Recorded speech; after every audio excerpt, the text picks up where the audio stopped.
اس آیا مقصہ دی شرح دے اندر لکھا ہے، بعض نے ضرور لکھا ہے نور تو مراد کتاب ہے، اور کتاب تو بھی مراد کتاب ہے، بعض نے ذکر کیتا ہے، لیکن جمہور مفسرین کی رائے ہے کہ اللہ جیڑا ایک قرآن جو ارشاد پہ فرماتا ہے نا، قد جاءکم من اللہ نور و کتاب مبین، جا کے جملہ سنیا تقریر شروع ہو گئی، مفسرین فرماتے نے اس نور تو مراد کتاب نہیں بلکہ اس نور تو مراد آمینہ دا سونا لال محمد مصطفیٰ ہے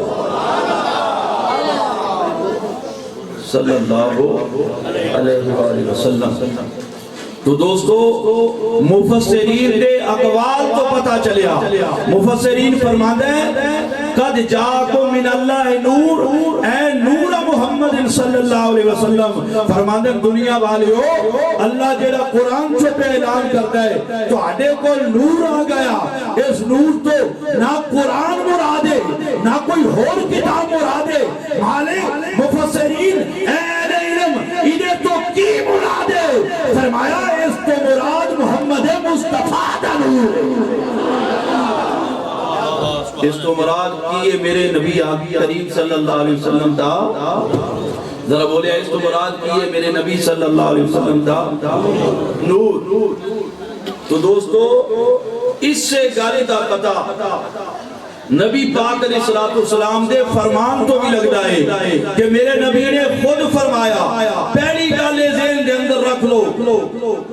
کہ جدے ولو آیا ہے نا وہ آپ پہ اعلان کرتا ہے میرا نبی نور بن کے آیا ہے، یہ ترتیب نہ چل رہا ہے انشاءاللہ۔ جس ولو آیا بھائی جدے کولو آیا ہے نا وہ بہتر بنانا لائے، وہ بہتر جاننا لائے، اس کو بہتر پتہ ہے کی بنایا ہے، وہ آپ فرماندہ ہے، حدیث قدسی دے الفاظ میں اللہ فرماندہ ہے کون تو کنزن مخفیہ فابت تو انورفا فخلق تو محمدہ وفی روایت فخلق تو نور محمد صلی اللہ علیہ وسلم، اللہ فرماندہ ہے بندیو میں اللہ سا اللہ سا اونچی باز رہا کو سبحان اللہ، اور پیار نال بولو اللہ فرماتا ہے لوگوں کون تو کنزل مخفیہ، میں چھپیا خزانہ سا، میں کلا سا، کوئی میری جانر والا نہیں، کوئی پہچانت والا نہیں، کوئی میری معرفت رکھنے والا نہیں، کوئی رب ماننے والا نہیں سی، مولا پھر کی ہویا، فرمایا فاحببت تو میرے پیار ہو گیا، محبت ہو گئی، حب ہو گئی، یا اللہ تو کی کہا، فرمایا فخلقت نور محمد،